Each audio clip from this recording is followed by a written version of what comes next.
जहां एक तरफ बिहार की गर्मी अपनी चरम सीमा पर है, तो वहीं अब बता दें कि बिहार में उपचुनाव की सरगर्मी भी काफ़ी तेज़ हो गई है।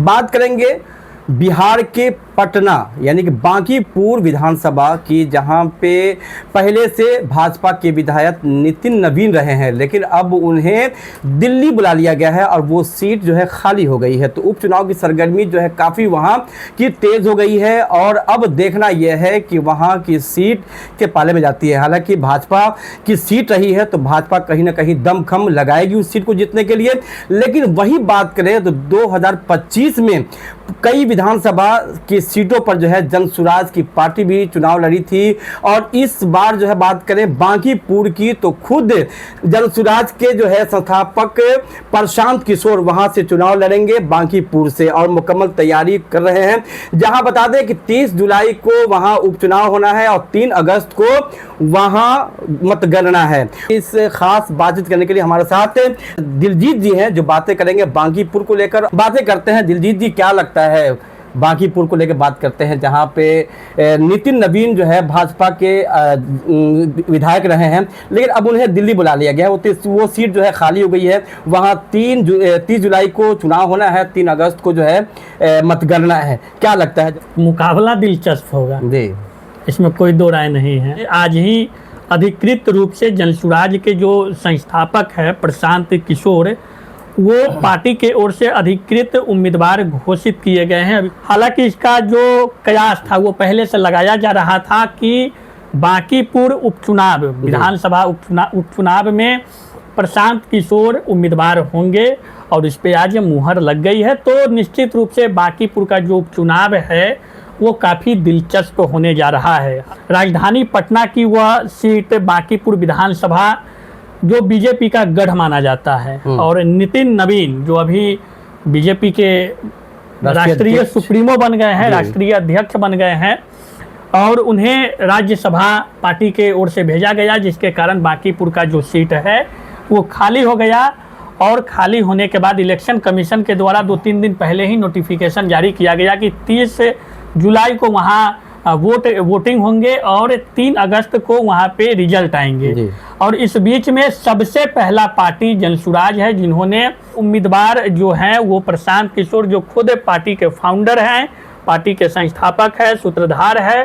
प्रशांत किशोर अपने जीवन की पहली राजनीतिक के चुनाव लड़ेंगे। वो चूँकि अब तक वो पर्दे के पीछे पार्टी बनाने से पहले पर्दे के पीछे से वो लड़ाने का काम करते थे। जब से जनसुराज उन्होंने बनाया या जनसुराज बनाने से पहले उन्होंने बिहार में बड़ा पदयात्रा किया। पदयात्रा करने के बाद लगभग 3 सालों तक उन्होंने पार्टी की स्थापना की जनसुराज। और 2025 के विधानसभा चुनाव में बिहार के 243 विधानसभा सीटों में अधिकांश विधानसभा सीटों पे जनसुराज के उम्मीदवार उतरे थे, लेकिन किसी भी सीट पर सफलता नहीं मिली। एनडीए का ऐसा सुनामी आया कि उसमें बिहार के मुख्य विपक्षी दल राजद भी वो हवाई हो गई, 25 सीटों पे सिमट गई।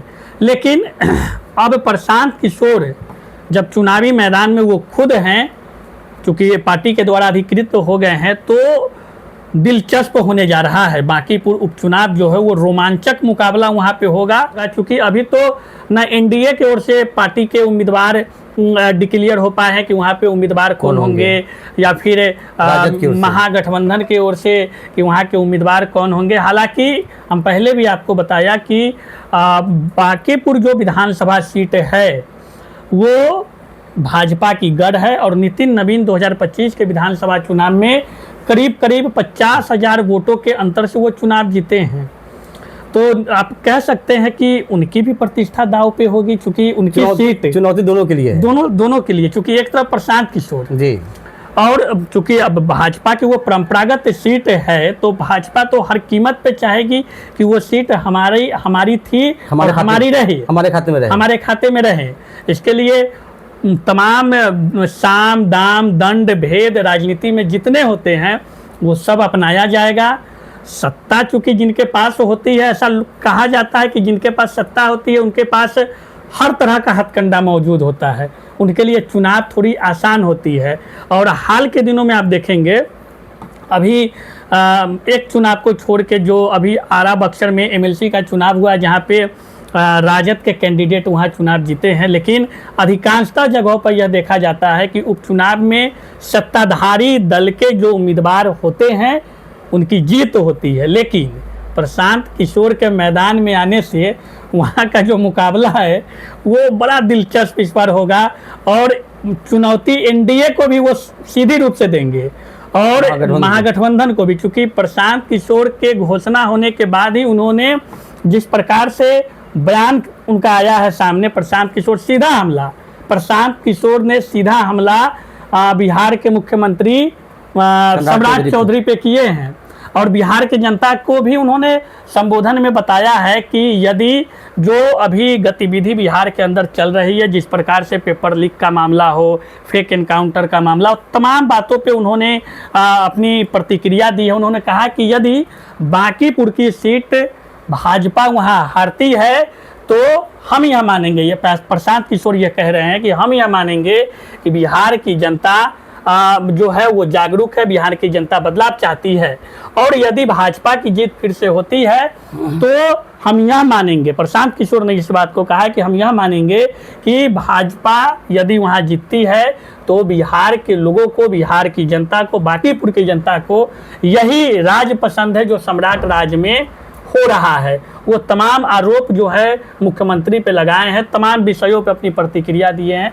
तो कुल मिलाकर सरगर्मी अब बढ़ना शुरू हो गया है। बांकीपुर का जो उपचुनाव है बेहद दिलचस्प होगा। प्रशांत किशोर जो जनसुराज के उम्मीदवार बनकर वो चुनावी मैदान में आए हैं। एक चीज और जानेंगे कि इससे पहले भी मुजफ्फरपुर में भी चुनाव हुआ था, उपचुनाव एमएलसी का, जी, जहां उन्हें कामयाबी नहीं मिली थी। उसका 2025 में लगभग सीटों पर जो है जनसुराज के सिपाही उतारे गए, लेकिन वहाँ भी उनको सीट नहीं मिली। एक बात प्रशांत जी ने कहा कि बिहार की जनता जाग चुकी है, अगर वहाँ से जनसुराज निकलती है तो क्या 2025 की बात करें तो क्या उस वक्त बिहार की जनता सो रही थी?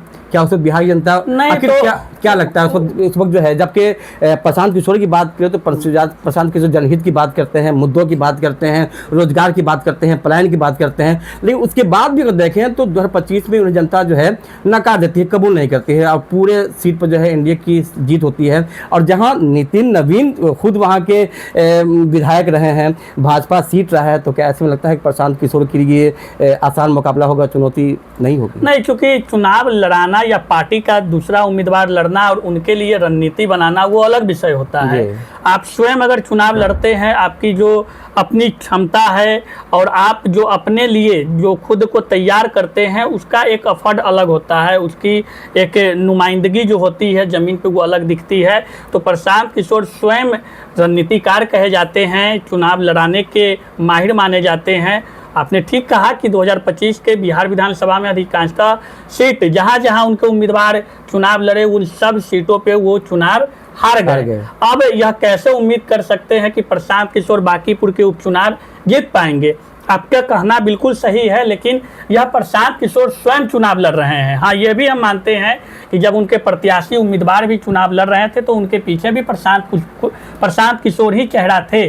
लेकिन जिस प्रकार 2025 में चुनाव की जो रणनीति देखी गई प्रशांत किशोर की, हर रैली में आप देखे होंगे, क्योंकि अब उस पर चर्चा करना शायद हम उतना वाजिब नहीं मानते हैं, लेकिन 2025 के बिहार विधानसभा चुनाव में प्रशांत किशोर की ऐसी कोई रैली नहीं जिसमें लोगों की भीड़ नहीं उमड़ रही थी। तो और लेकिन हम लोग पहले भी इस बात को मानते थे कि भीड़ वोट में तब्दील हो जाए ये सब जरूरी नहीं है, ये संभव नहीं है। लेकिन प्रशांत किशोर लगातार दावा कर रहे थे, बच्चों के भविष्य की बात कर रहे थे कि आप अपने बच्चों के भविष्य को देख करके वोट कीजिए, पलायन की बात वो कर रहे थे। प्रशांत किशोर ऐसा कोई बात नहीं कर रहे थे जिससे बिहार की जनता इत्तेफाक न रखती हो। हर लोग प्रशांत किशोर के बात से सहमत थे। प्रशांत किशोर हर बात को जमीन से जुड़े हुए मुद्दों को उठाते थे, लेकिन बिहार में जिस प्रकार से रिजल्ट आया वो आश्चर्यजनक कहिए, वो जो नतीजा आया वो मतलब उम्मीदों के बिल्कुल विपरीत। जिस प्रकार से, क्योंकि अब विपक्ष भी लगातार दावा कर रही थी कि हम अब अच्छा बेहतर प्रदर्शन सरकार बनाने के तो सब दावा करते, लेकिन उनकी जो स्थिति हुई 25 सीटों पे आके सिमट गई। तो इसमें एक चीज़ निकल करके आया कि अभी भी लोग कहते हैं, प्रशांत किशोर भी कहते हैं, और हम लोगों ने भी इस चीज़ को देखा है करीब से कि विपक्ष के नेता हो या प्रशांत किशोर या अन्य नेता हो, वो इस बात को मानते हैं कि 2025 के बिहार विधानसभा चुनाव के समय नीतीश कुमार का 10,000 काफ़ी काम किया जी। जो 10,000 रुपये महिलाओं के खाते में भेजे गए वो काफ़ी कारगर साबित हुआ। जो बिजली के 125 यूनिट फ्री मिली, वो सामाजिक सुरक्षा पेंशन की राशि 400 से 1100 बढ़ा दी गई। तो ये सब एक इफेक्टेबल हुआ जो सरकार के पक्ष में लोगों ने मतदान किया। इस बार स्वयं ही प्रशांत किशोर है और एक सीट पे चुनाव हो रही है। और देखिए, चुनाव जब होती है ना तो उस समय की परिस्थितियाँ और चुनाव होने के बाद की परिस्थितियाँ, उसमें बड़ी जमीन आसमान की फर्क होती है। चुनाव 2025 का लड़ा गया, 2025 से 30 फिर से नीतीश कुमार राज्यसभा चले गए। बिहार एक ऐसा प्रदेश है जहाँ यह बताया गया कि मुख्यमंत्री से बड़ा पद राज्यसभा का होता है, और नीतीश जी राज्यसभा चले गए। प्रशांत किशोर यह पहले से कह रहे थे कि सरकार एनडीए की बनेगी तो नीतीश बाबू मुख्यमंत्री नहीं रहेंगे, कुछ दिन मुख्यमंत्री रहे, उसके बाद मुख्यमंत्री से हट गए। अच्छा, क्या लगता है कि इसका भी असर उपचुनाव पे दिखेगा क्या? इस तरीके से 2025 से 30 नीतीश की नारा लगाए जा रहे थे। नीतीश कुमार के फैन और फॉलोअर जिस प्रकार बिहार में है, नीतीश कुमार नेता है, सम्राट चौधरी सिलेक्टेड है, तो नीतीश कुमार का अपना जनाधार है, अपनी है, तो निश्चित रूप से फर्क तो पड़ भी सकता है। लेकिन अब सम्राट चौधरी मुख्यमंत्री बन गए हैं, अब उनके कार्यशैली को बिहार के जनता किस रूप में ले रहे हैं, हम लोग बखूबी इस चीज़ को देख रहे हैं। अखबार मीडिया के माध्यम से लोगों के द्वारा जिस प्रकार से तमाम कई ऐसे घटनाएं सामने आई है सम्राट चौधरी के मुख्यमंत्री बनने के बाद, जो सरकार पे प्रश्न चिन्ह खड़ा कर रही है। आप देख लीजिए ना, फेक एनकाउंटर का मामला हो या फिर पेपर लीक का मामला हो, छात्रों पे लाठीचार्ज का मामला हो, आपको अब नया टैक्स एसएच जो स्टेट हाईवे है उस पर नया टैक्स का मामला हो, तमाम विषयों पे सरकार को घेरने में विपक्ष पीछे नहीं है। सोशल मीडिया पे प्रतिक्रिया मिलती है, तो खैर यह राजनीति की विषय है। लेकिन बांकीपुर विधानसभा उपचुनाव में मुकाबला काफी रोचक इस बार मुकाबला दिखेगी। कहीं ना कहीं जो है बीजेपी खेमे में या फिर महागठबंधन खेमे में जो है, जैसे प्रशांत किशोर का नाम आया होगा तो खलबली बिल्कुल मची होगी इसको लेकर के। बिल्कुल, इसमें कोई दो राय नहीं है, क्योंकि प्रशांत किशोर जितनी बेबाकी से अपनी बात रखते हैं और तथ्यों के साथ बात रखते हैं, ऐसा नहीं कि हवाई में वो बात रखते हैं, तो जिस प्रकार से बेबाकी उनकी दिखती है तो वो निश्चित रूप से खलबली तो मचना लाजमी है। चाहे वो एनडीए का खेमा हो तब या फिर विपक्षी खेमा हो तब खलबली मचा हुआ है। अभी एनडीए का उम्मीदवार कौन होंगे ये देखने वाली बात होगी विपक्ष। लेकिन हम लोगों को आज यह वीडियो बनाने के पीछे का उद्देश्य बांकीपुर विधानसभा सीट को लेकर के पटना की राजनीति सरगर्मी बढ़ी हुई है। पटना ही नहीं कहिए, चूँकि राजधानी पटना है तो बिहार में राजनीतिक सरगर्मी बढ़ना तय है, लाजमी है, जो बढ़ चुकी है। और प्रशांत किशोर चुनावी मैदान में आ गए हैं। और जब उनका घोषणा हो गया तो भाई दमखम से, पहले से बांकीपुर विधानसभा में हम तो देख रहे हैं सोशल मीडिया पर, आप भी देखे होइएगा, लगातार जन सुराज का एक अभियान चल रहा है। वो गलियों को दिखलाना, कूड़े के ढेर को दिखलाना, झोपड़ी को दिखलाना, विकास को दिखलाना, वो दिखला रहे हैं कि देखिए यही आपका बांकीपुर विधानसभा क्षेत्र जहाँ कितना विकास हुआ है। जो आज बीजेपी के राष्ट्रीय अध्यक्ष माननीय बन गए हैं नितिन नवीन जी, उनके क्षेत्र की बदहाली को जनसुराज के लोग दिखा रहे थे, उजागर कर रहे थे, और अब तो डोर टू डोर मिलना शुरू हो गया है प्रशांत किशोर का।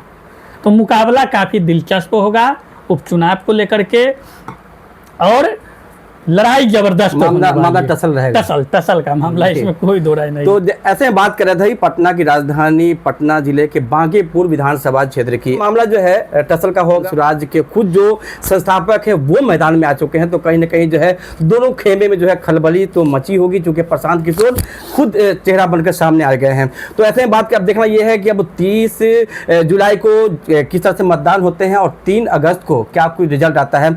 शादी का फर्नीचर सेट 34,500 से स्टार्ट। AFZ फर्नीचर के ऑफिशियल YouTube चैनल पर विजिट करिए विशेष जानकारी के लिए और परचेज करिए बिहार के सबसे बड़े शोरूम से।